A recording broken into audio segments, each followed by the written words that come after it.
This is the story of Miserable Myron. Once upon a time, there lived a prince, and his name was Myron. Myron ruled over the kingdom of Mossvale.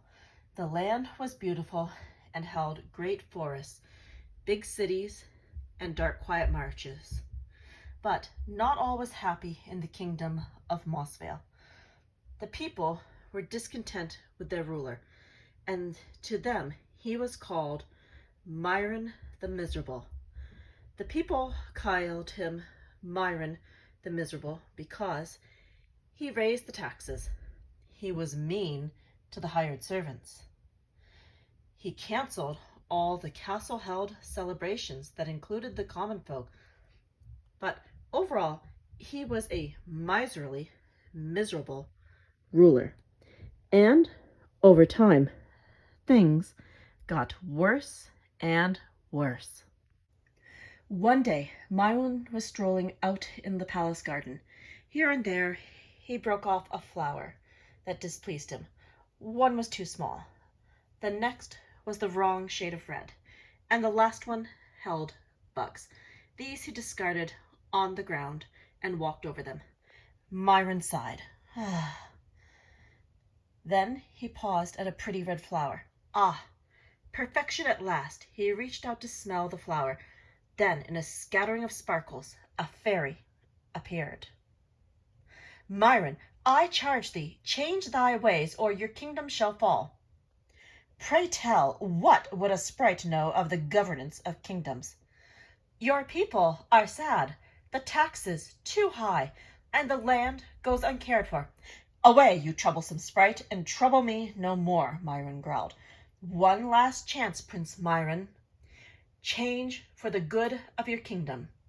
Myron scowled and made to swat at the fairy.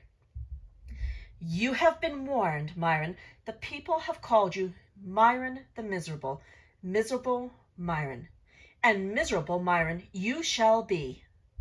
Then, pointing a finger at him, she said, Let the man be changed to mend his unkind ways, until his heart is just and true.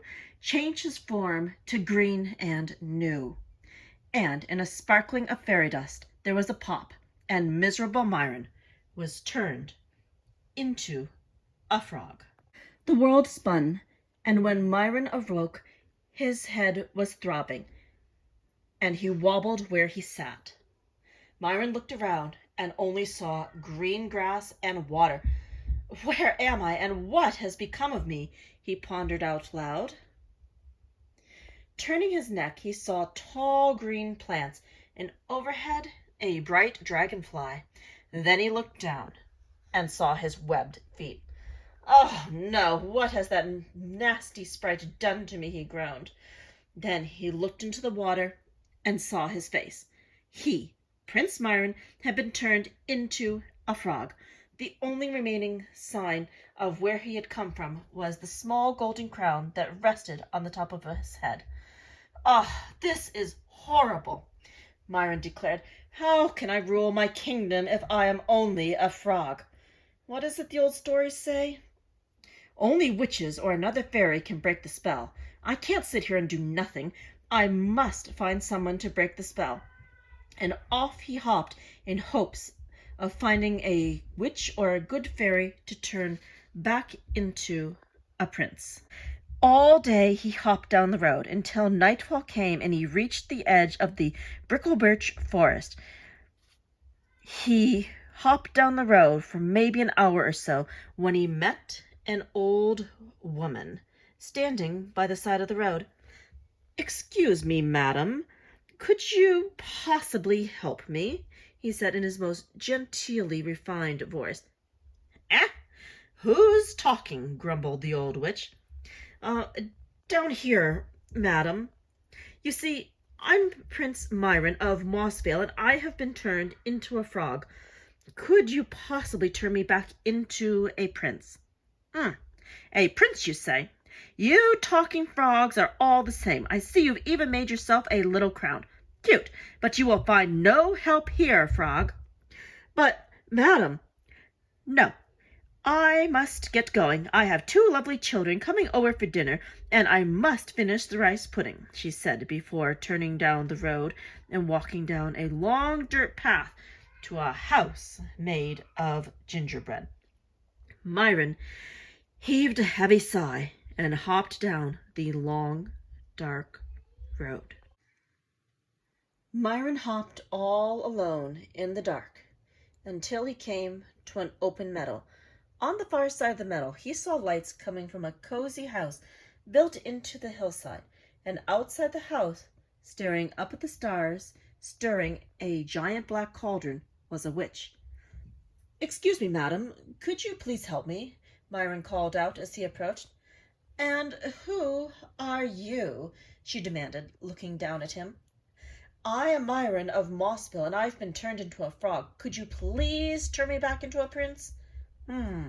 A frog prince, you say? Well, you would be perfect for my potion. How considerate of you to hop by.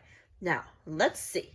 Eye of newt, toadstool spawn, batwing, spider fuzz, toe of frog. Just hold still, you wonderful amphibious friend, and I will just pop you into the bubbling cauldron, she cackled. With that, Myron gulped and took one mighty hop over the cauldron and into the night. Well, no help there. Maybe, if I can get to town, I can get help. He hopped off into the night. The next morning, Myron came to the quiet town of Devonshire. On the outskirts of town, he saw a giant sign that read, "Fine elixirs and potions." Inside the building was yet another witch. This witch had 4 cats. 2 were black, 1 was orange, and 1 was yellow. "Excuse me, madam, witch, can you help me? I'm Prince Myron, and I've been turned into a frog." "A frog prince? Very interesting. And what sort of magical creature has turned you into a frog?" "It was a fairy, Madam Witch," Myron answered, feeling hopeful. "I see. And as a human, what might you have done to possibly wrong others or your kingdom?" "Oh, well, the fairy said that I treated my people unfairly, raising the taxes too high, and didn't understand the meaning of kindness." "I see. A transformative lesson. Well, what you need to do is find a good fairy who will give you 3 tasks and help you back on your path. Now, I have many potions and elixirs to make for my townspeople, and you are starting to look like an ingredient I need. So, hop along and find your future frog." With that, Myron hopped out the door, his heart filled with hope, and down the long cobble street towards the Somerset Forest. The next morning, Miserable Myron made his way into the depths of the Somerset Forest. The sun was shining brightly, and the birds were singing sweet morning songs. As Myron passed beneath a songbird's nest, he heard a sweet voice call to him. "Good day, Prince. How fare thee this morning?" "Oh, I am miserable this morning. I have lost my kingdom and my way. The good witch in town has told me to come to the Somerset Forest to seek the advice of a good fairy." "Are you one of the good fairies? Could you possibly help me return to my kingdom?" "Ah, so you are the one called Miserable Myron. Well, I might be able to help you, but you will only return to your true self once you have helped yourself. The lesson to be learned where kindness is to be done, only then shall you become. Go into the forest and seek thee there 3 persons caught in misery and despair." "Oh, thank you so much for your kindness, good fairy. I will do my best." Myron thought carefully upon the fairy's words and knew that he must go and seek out 3 people in distress. Well, maybe not people. He would also include the animals of the forest on the list of potential beings to be helped. Not too long into the day, Myron heard a call for help. "Can someone help me? I am caught in the hunter's trap. Please hurry. I must return home to feed my kits." Myron looked around, and under a bush he saw a tiny orange fox with its foot caught in a hunter's trap. Stay still, little fox. I will help you, Myron said as he hopped over to the caught fox. With a nudge of his webbed hands, the fox was soon free. Oh, thank you kindly, and who may I ask is the one who has rescued me? My name is Myron, and I'm happy to help you, he said in a humble voice. My little kits will be so grateful for your kindness. I wish you luck on your journey, the little fox said with joy. Around lunchtime, Myron was sitting in a small pond. He looked around and saw many delicious bugs, and then he saw a juicy dragonfly. Just as he was about to snap up the dragonfly, he heard, "Oh, please, Mr. Frog, don't eat me." Myron sighed. "Oh, very well. I won't eat you." "Oh, thank you so much, Mr. Frog. Your kindness will not be forgotten. It seems to me that you are on a quest for creating 3 deeds of kindness, and your kindness is one I shall return in favor." "That is most kind of you, Dragonfly, but not necessary. I am sure if I keep hopping, I will find the final part to my quest." "Well, follow me. I know someone who is most sad and distraught. I would think that a clever frog like you might have a chance to bring her some happiness." "Very well. Show me this person, and I will do my best." And with that, off Myron hopped. For most of the morning, Myron followed the helpful dragonfly, and soon they came to a beautiful crystal clear lake with beautiful lily pads surrounded by trees. From behind the rushes, he heard some quiet sobbing. "Go there," said the dragonfly. "The princess has been sobbing by the lakeside for 3 whole days. Perhaps you can make her smile." Quietly, Myron hopped over to the bank near the princess. "Greetings, fair maiden. My name is Myron. How come you to sit by this beautiful lake and sob such sad tears?" "Oh, it is most horrible," the princess said.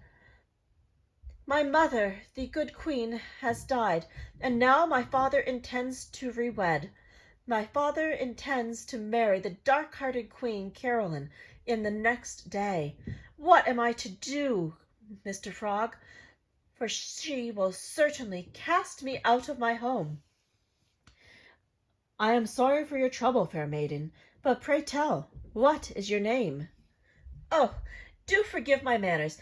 I am the Princess Lily of the Castle Whiteheart.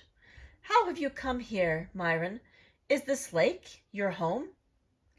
"No, fair maiden, I am Prince Myron of the Kingdom of Mossvale. I was turned into a frog by a fairy, and now I seek redemption to find my true self." "Well, I thank you for your kindness, Prince Myron. May I offer you a kiss?" "Thank you most kindly, Princess Lily.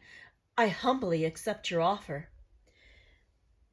The princess gently scooped up Myron in her fair hands. She gently kissed him on top of his green freckled head. Suddenly, lights began to swirl around the princess and prince, and magical sounding bells rang out. A fair voice called out, "The lesson just learned, and kindness is done. Prince Myron, you shall now become, in reward for your kindness, I hope good and true, we've brought you your true love, who will be forever devoted to you.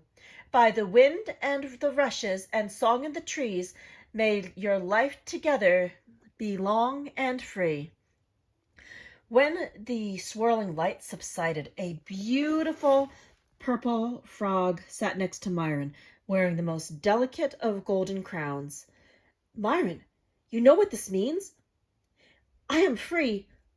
I now don't have to return and live with my wicked stepmother. I can live out the rest of my life in happiness and joy," Princess Lily said with a froggy smile. "I don't need a kingdom to be happy," Myron thought. "The princess will rule by my side of this lakeside kingdom. That will be good enough for me, and I will learn to be a better and wiser king one day." Princess Lily kissed him on his green cheek, and together they lived happily ever after.